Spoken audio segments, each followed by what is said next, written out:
여러분, 혹시 사막에서 지하철을 뚫는다는 것이 어떤 의미인지 아시나요?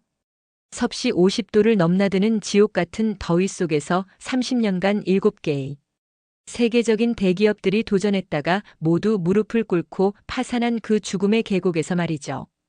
중국이 자신만만하게 들어가서 47분 만에 장비가 폭발하며 참담한 실패를 맛본 바로 그 현장에 낡은 트럭 3대에 탄 한국인 5명이 나타났습니다. 과연 이들이 어떻게 불가능을 가능으로 만들어냈을까요?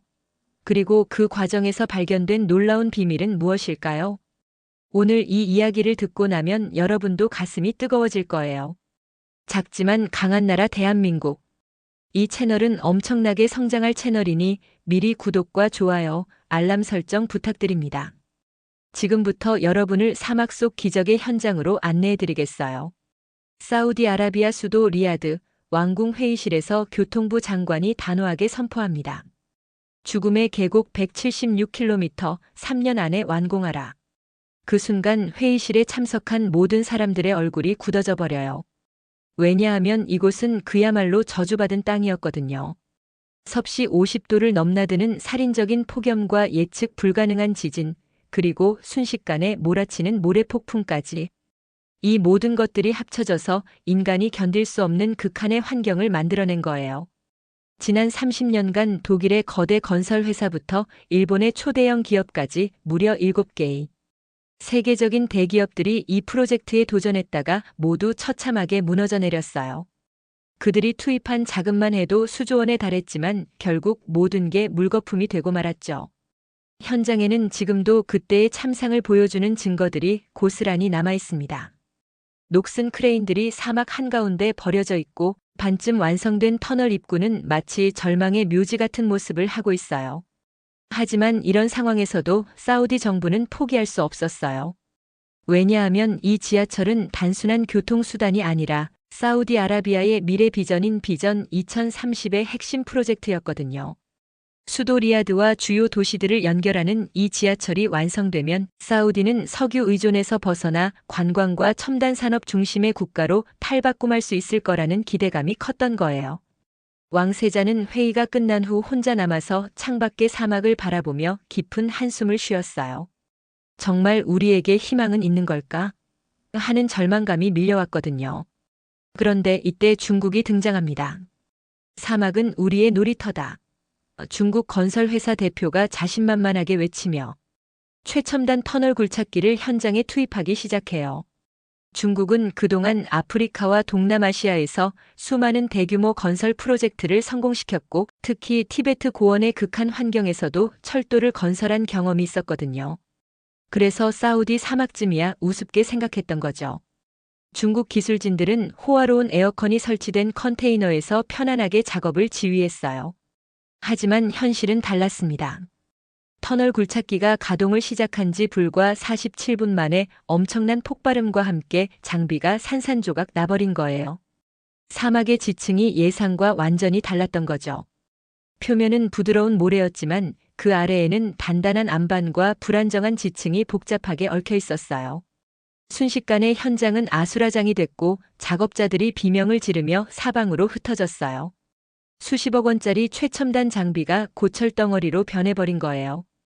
영국 방송과 미국 방송에서는 세계 최대 강국의 치욕, 죽음의 프로젝트라며 연일 이 소식을 대서특필했죠. 중국의 자존심은 사막의 모래 속에 완전히 묻혀버렸어요. 중국 기술진들은 황급히 짐을 싸서 본국으로 돌아갔고 현장에는 다시 정막만이 흘렀어요. 바로 그때였습니다. 현장에 낡은 트럭 3대가 나타났어요. 트럭에서 내린 사람들은 모두 5명의 한국인이었는데 화려한 장비도 없고 거창한 선전도 없었어요. 그냥 평범해 보이는 중년 남성들이었죠. 그중 현장 책임자인 강석준이 사막을 바라보며 조용히 말합니다. 사막은 정복하는 게 아니다. 살아남는 방법을 배워야 한다. 한국 팀은 다른 나라들과는 완전히 다른 방식으로 접근했어요. 거대한 장비를 들이대는 대신 먼저 손으로 직접 모래를 파가며 지층을 하나하나 조사하기 시작한 거죠. 50도가 넘는 찌는 듯한 더위 속에서도 묵묵히 땅을 파고 샘플을 채취하고 지질 구조를 분석했어요. 사우디 현지 관계자들은 처음에는 또 실패할 텐데라며 시큰둥했지만 한국인들의 끈기를 보면서 조금씩 마음이 바뀌기 시작했어요. 강석주는 매일 새벽 5시부터 일어나서 현장을 돌아다녔어요. 땀에 흠뻑 젖은 작업복을 입고서도 절대 포기하지 않는 모습이었죠. 그의 손은 거칠고 상처투성이었지만 눈빛만은 확신에 차 있었어요. 우리 아버지들이 40년 전에 이 땅에서 시작한 일이야. 우리가 끝내야 해. 그는 동료들에게 이렇게 말하곤 했어요. 그런데 놀라운 일이 벌어졌습니다. 땅을 파던 중에 낡은 가죽 일기장 하나가 발견된 거예요.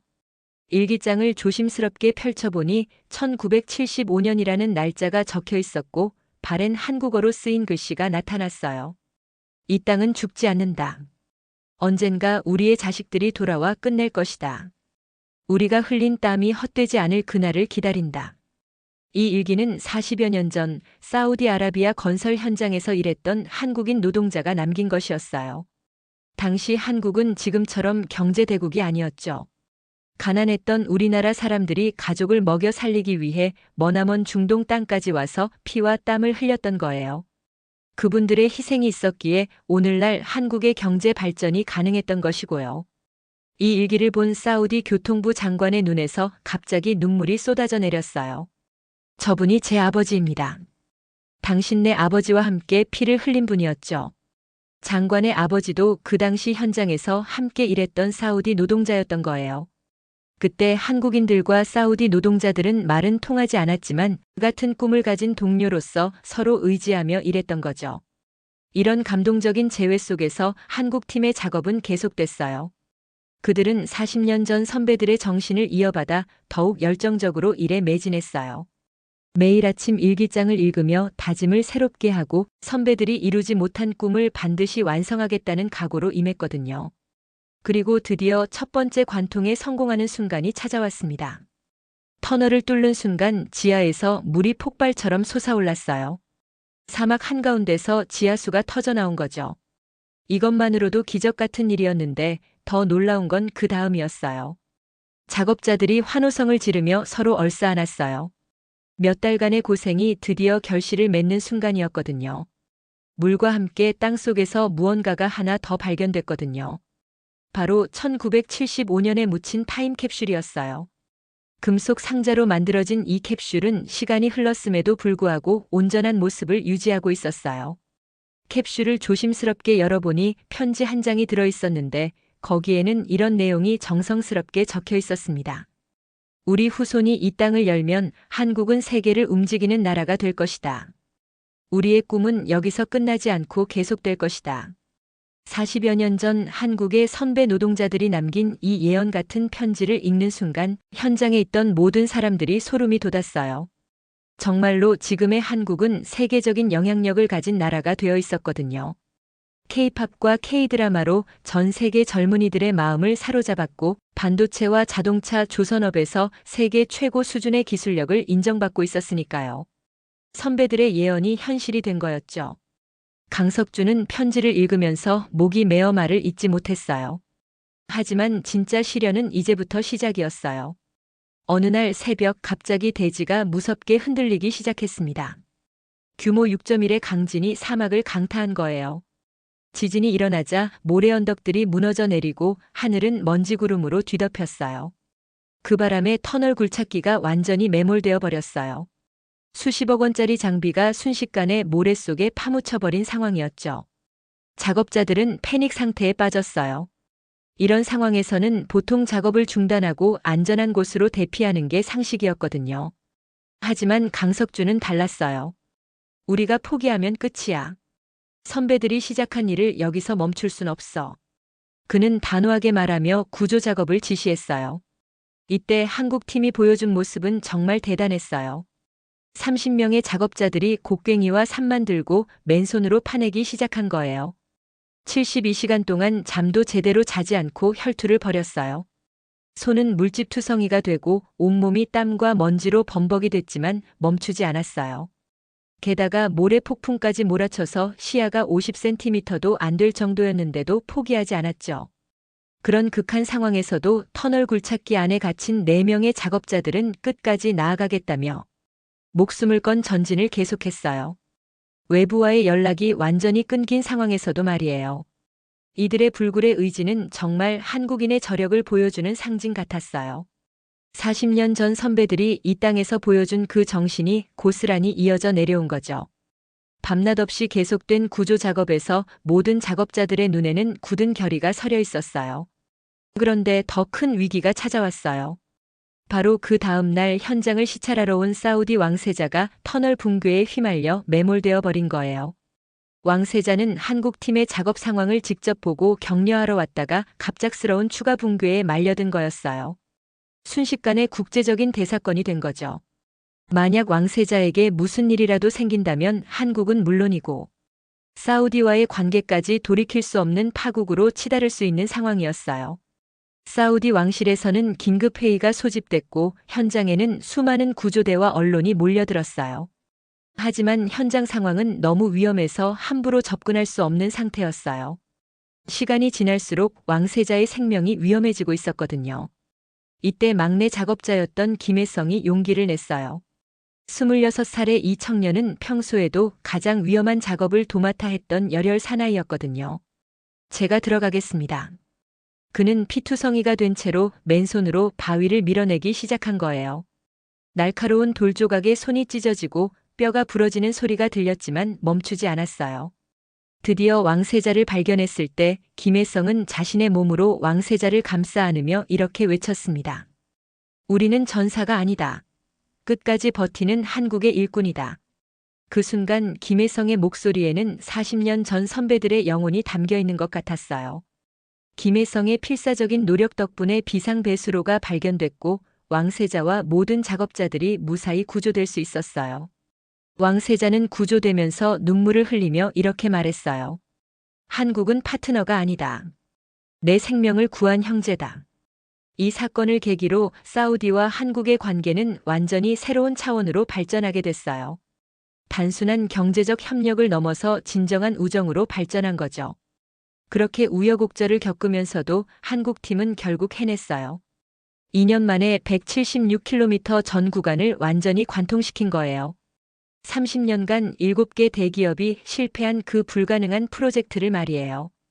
관통 순간 터널에서 울려 퍼진 환호성은 사막 전체를 뒤흔들었어요. 작업자들은 서로 얼싸안고 기쁨의 눈물을 흘렸어요.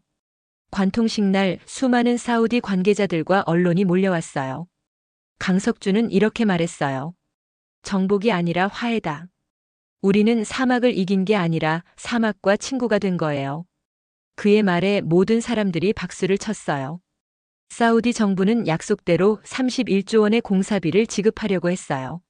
하지만 한국팀의 대답은 모든 사람들을 놀라게 했습니다. 우리는 이 땅의 미래를 사겠다. 그러면서 31조 원 중 무려 10조 원 전액을 사우디 청년 교육 기금으로 기부하겠다고 선언한 거예요.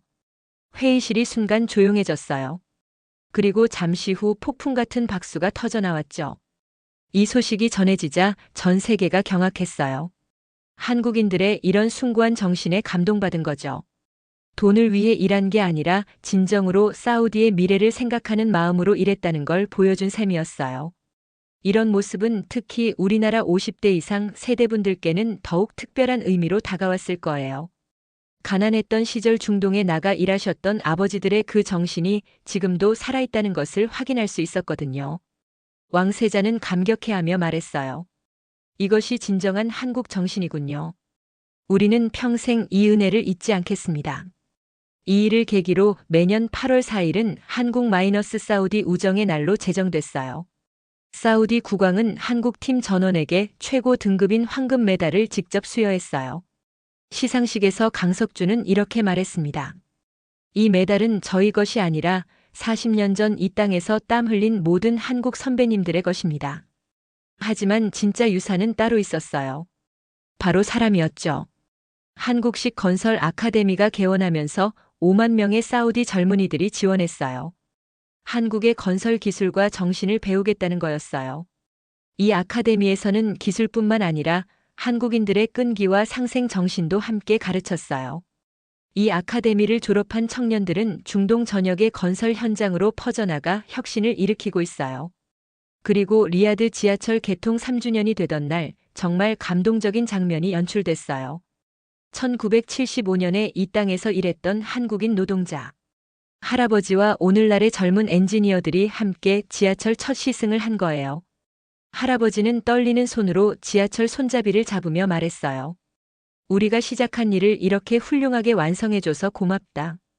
지하철 차창 벽면에는 한글과 아랍어로 이런 문구가 새겨져 있었어요. 여기 두 나라의 피와 눈물이 흐른다. 그리고 영원한 우정이 시작된다. 지하철이 터널을 달릴 때마다 사람들은 한국인들의 희생과 헌신을 기억하게 될 거예요. 그리고 그것은 단순히 과거의 이야기가 아니라 미래로 이어지는 희망의 메시지가 될 거고요. 사막에서 시작된 이 기적 같은 이야기는 우리에게 소중한 교훈을 남겨줍니다. 진정한 성공은 혼자만의 이익을 추구할 때가 아니라 상대방의 미래까지 함께 생각할 때 찾아온다는 것을요. 그리고 선배들이 흘린 땀과 눈물은 결코 헛되지 않으며 언젠가는 후손들을 통해 아름다운 결실을 맺는다는 것 말이에요. 어려운 시대를 살아가는 우리들에게도 이런 정신이 꼭 필요한 때인 것 같아요. 당신의 구독은 우리의 진짜 이야기를 세상에 알리는 힘이 됩니다. 다음 내용도 궁금하시다면 구독과 좋아요, 알람 설정 꼭 잊지 마세요.